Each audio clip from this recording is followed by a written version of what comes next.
Hello and welcome to another edition of the Moving Iron Podcast. This podcast is proudly provided by Axon, helping dealers move more iron for almost 100 years. Find out more at axontire.com. Axon was started almost 100 years ago out of a passion for keeping agriculture moving. It's that same passion that drives them today. With a vision for a better experience for both farmer and dealer, they set out to create a better way to move more iron. When you partner with Axon, you get immediate access to a full range of products and solutions designed to meet the complex needs of today's grower. Axon carries all major brands and sizes of tires, wheels, and tracks. From custom colors and sizes to fully customized wheels, you can have the solution for virtually any problem today's farmer is trying to solve. To find more or become an Axon dealer, please visit axontire.com. Moving iron in the 21st century.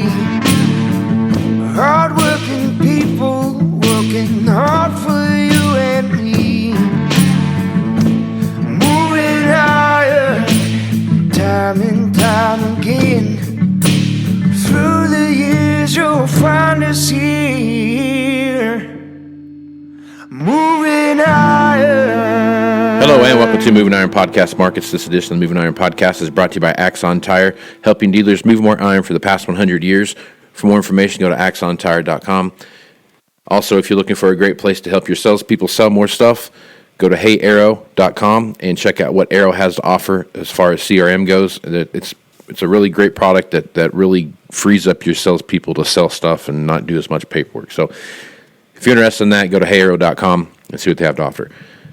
As normal, I have Chip Nellinger from Blue Reef Agri-Marketing on with us here, and Chip's nice enough to come on a couple times a week to talk about what's going on. And typically we go together on Mondays, but Tuesday we got a big report coming out here today that could have some impact on the market, and I wanted to get Chip on today to get his insides as to what might be coming down the pike here. So Chip, how you doing this morning, man? Hey, doing well. It's kind of an ugly day in the markets here, but we got a lot happening here coming into about an hour and 45 minutes. The October crop report, the market obviously, in the case of beans, is expecting higher yields. The price action over the last week and a half would tell you that. Going back here to the September 30th stocks report was bigger than expected on beans. We've had nothing but lower prices since then. A couple intraday rally attempts were quickly repelled, and we're coming in to this report on multi-month lows. We're currently down about 12 cents, 12.16 and a quarter. November beans, lowest we've been in many months. We'll see what the USDA says. The market's expecting at least a half a bushel increase in yields. The highest estimates about a bushel, 1.1 bushel increase in bean yields. I would say at this stage, a lot of bearishness digested, so you have to be on the lookout for a bearish report and a bullish reaction. The other big thing in the bean market is China's back from a holiday. We had Columbus Day yesterday. Washington USDA offices were closed, so no export inspections or daily export reporting. And come in this morning, we did sell some corn to Mexico, but no beans to China, and that's a real disappointment to the market right now. About midway through October, they should be picking up the pace of their buying, and the market's just not seeing enough out of China in beans. So a little bit scary there. The corn side of the equation, corn's, with beans imploding like they have, corn's, kind of getting into the selling pressure in here too, down 7 cents right now, 5.26. Still kind of in this sloppy range that corn's been in. Mixed bag in the corn, so we're set for some fireworks here at 11. You got one side of the equation thinks that yields are going higher, possibly 2 to 2.5 bushels higher. You got another side of the camp that thinks you got a 2 bushel cut coming. So 4.5, 5 bushel swing high to low on expectations for corn yields, and to me that means we're set up for some fireworks. Coming into it on the low end of the equation here, though, similar to beans, if they're unchanged or a slight cut in corn yields, you got to look for some sort of a bullish reaction now that we're kind of on the lows of the last several trading sessions in here. So pretty poor action going into the October report. A lot of fear that the USDA is going to pull the rug out from under us here and kind of throw some cold water on the bullish fire we had here a couple months ago. Right. So as you're talking to the people that you deal with and all over, Iowa, Illinois, in those areas, Missouri, and what have you, in those key growing soybean growing states. Wow, I can't talk this morning. What's your thought on that? I mean, are you talking to guys like, man, these are the best soybeans I've ever had, or I mean, kind of is it a mixed bag? I mean, what are you hearing out there? Mixed bag. A mixed bag. What I'm finding, some really good yields, some yields that are less than a year ago. It's all over the board, and that's what makes it that much harder to figure out, what's out there. And so we'll see. I don't argue that USDA could go up just a touch, but there's a mixed bag, and there's a lot of people out there that are a little bit disappointed and have yields that aren't even up to a year ago. And obviously, Western Corn Belt with the drought they had, maybe the expectations, reality versus expectations, a little bit better yields than they expected, but still way under average. And so it just makes it really tough to figure out what's out there. So I've heard a lot of beans in the 70s to mid 70s. You don't hear many over 80. There are some out there. You hear a lot in the upper 50s to low 60s. And then, that's kind of in the heart of the Corn Belt here. And then you've kind of got the fringe areas, that aren't going to be that high. And then the areas that were hit by drought that are well below average. And so it's tough to figure out where that is going to shake us out here. But we're going to know. I mean, this October report isn't the last report. Obviously, they've got November and January to continue to tweak this. But this is a good snapshot. It's first report of the season where they actually go out and they weigh ears, they weigh pods, they take actual harvested data. If the field's been harvested, they try their best to try to get that from the farmer. And so it's a pretty good snapshot in a lot of field samples. And so it's going to dictate price action here, for the foreseeable future. Yep. So on the corn side, same conversation when you're talking to your clients out there. I mean, what are they saying about their corn yields they see? Yeah, very similar. Yeah, very similar. It's hard to peg it. Very regional in nature. Southern Illinois, in general, probably some of the best yields they've ever had. You get the northern half of Illinois. It's a little bit of a mixed bag. We had a lot of wind. We had a lot of tar spot. We had a little bit of everything. Corn dried down too fast, and so a lot of guys in the northern half of Illinois a little bit disappointed. It's not horrible corn. Still pretty solid yields, but it's maybe 40 to 60 bushels below what maybe the absolute potential of this crop was. And so guys are a little disappointed in that. Indiana's a very mixed bag.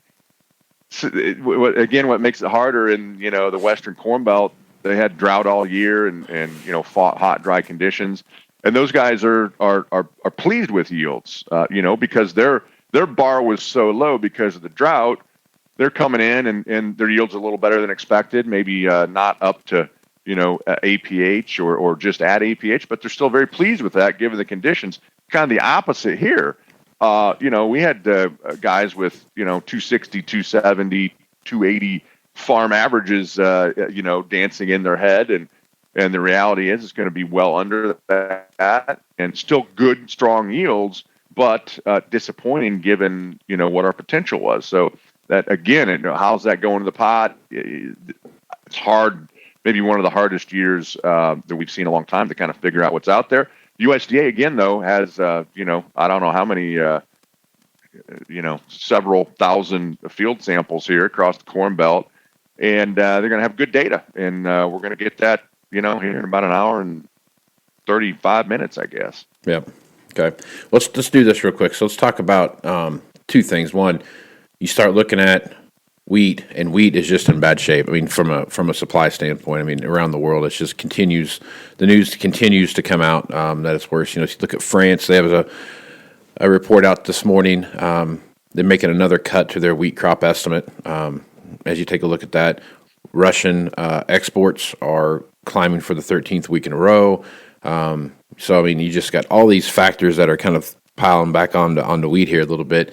And wheat's been a strong performer here for the last couple of months for sure. So I guess as you take a look at wheat and all the stuff that's going on there, especially as we go through fall planting of winter wheat, I guess. So what's your thoughts about the wheat market and where do you see it headed? Yeah, it's an interesting makeup. Wheat certainly is one of the strongest things going right now for all those issues that you said. Also, you're throwing on and starting to get some press about this potential I don't want to call it I guess I'll say nitrogen shortage. Right. Certainly, it's as high as price it's been since 2008, maybe a touch higher than that, to be honest with you. And so there's starting to be some talk about that. And wheat is one of the strongest things going right now. So it's a weird situation. Usually for years and years, wheat was the weak link in things, and now wheat is the strongest thing, the war horse here. Corn's caught in the middle between really weak bean prices here recently and the strong corn, or strong wheat, I should say. And so you got a lot of pushing and pulling here, a lot of intra-commodity spread type situations. You got oats at all-time highs because of the drought in the Canadian prairies and the northern plains of the United States. And so feed grains in particular is pretty tight across the world. And maybe one of the tightest things right now is the wheat. So that is maybe a little bit of a wild card in here. Does the wheat market have higher to go? We're up, within a few cents of recent highs in here. Spring wheat, Minneapolis wheat, has kind of taken back over as the leader. It's north of $8.50.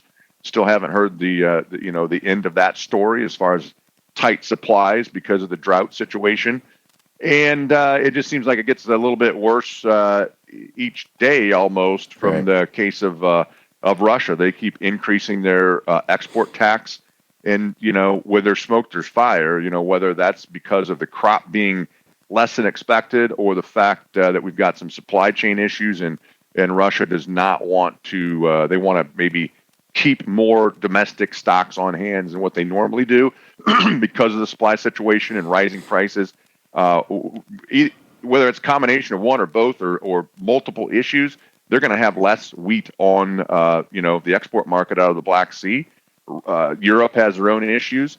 And guess what? We've got a good store of wheat here, and we're going to, I think, when it's said and done, see a pretty nice benefit on the export side of our wheat. And so that's something that's still ongoing. We'll get some wheat numbers today, too, from across the world and domestically. But, the production side of that report is going to be more dynamic or, I guess, questionable on corn and beans. The wheat thing is a little bit old news as far as, the production number. But we certainly could see some tweaks on some world numbers. The market will watch that pretty closely to see what our world wheat carryout does, as well as our domestic wheat carryout. But probably not a lot of changes on the wheat side domestically to expect, but the market will be pretty adamant looking at the world numbers to see if stocks are still shrinking. Yep. All right, so let's jump down and look at South America real quick. Brazil has had some very timely rains as you take a look at their soybean planting, but Argentina can't seem to buy a drop of rain. And on top of that, Argentina is starting to do some stuff with their corn exports as they, look at prioritizing international sales before they do anything, for forward selling of crops. So I guess as you take a look at those dynamics and how those are going to play together, what's your thoughts there? Yeah, mixed bag. Very early on there, they're just starting planting down there in the southern hemisphere. Massive increase in acreage is what it looks like out of Brazil. That's probably another thing that's a little bit of cold water on the bean market, especially. Now, it's one thing to project those numbers. It's another thing, to plant it and get through the whole growing season and produce that crop. But they look to expand their acres as well as their production really across the board in all the crops that they raise. It's still very profitable for the Brazilian farmer. And that's, something that's a little bit of cold water from a supply issue as well. Now, that's not going to be till later this winter, early spring, that you see those supplies hit the market. But they have really kind of got off to a pretty good start planting. As you mentioned, some pretty good timely rains in Brazil. Looks like the hot spot's going to be Argentina, though. It's a La Nina year. And what that means is historically, Argentina trends towards drier conditions, and they're certainly on the dry side right now. So weather is going to be a big issue on into winter for South America. It looks like the hot spot or the trouble area might be Argentina, and that certainly could be something that the market it has yet to play out. If they continue on the dry side, that's definitely going to be an influence as far as the world supply goes. And so a lot of fun and games, throw in the economy and inflation and what's the Federal Reserve going to do with interest rates and growth and supply chain issues and nitrogen and fertilizer costs, chemical availability. It's kind of a partly cloudy world out there trying to read the tea leaves right now, and a lot is going to hit this market here in the next 4 or 5 months. Yep, absolutely. Well, Chip, good stuff as usual. Folks want to reach out to you and get more information on how to work that plan that they've got in front of them. What's the best way to do that? Yeah, best way is just give us a call at the office, and that number is 309-550-7213. We would love to talk to you. A lot of uncertainty, more important than it ever has been to have a plan and execute on that plan when we have profitable levels. So very important time frame coming up here the next few months as far as our commodity markets go. That's for sure. Well, I'm Casey Seymour with Moving Iron Podcast. Make sure you check me out on Facebook, Twitter, and Instagram. Also go to Moving Iron LLC to find everything that is Moving Iron. Moving Iron Summit, check that out. It should be coming up with some more information here in about 30 days or so. Kind of start at least picking the place we're going to be at and start announcing some speakers and those kind of things. So make sure you check that out. So with that, I'm Casey Seymour with Chip Nellinger. Let's go be smart, folks. Out. You want to have a meaningful competitive advantage to help sell more equipment. Whether you represent the sales, parts, or management department of an implement dealership, there's a surprising amount of complexity when it comes to tire, wheel, and track technology. Let Axon worry about that so you can get back to supporting your customers. Axon has leveraged years of experience to create a streamlined process that gives you a proven path to help today's grower and sell more equipment. The roots of their organization go back almost 100 years to the invention of the rubber tractor tire. Supporting agriculture is the number one driver of Axon from product development through sales and service. To find more or become an Axon dealer, head over to axontire.com. Moving higher in the 21st century. Hard-working people working hard for you and me. Moving higher, time and time again. Through the years you'll find us here.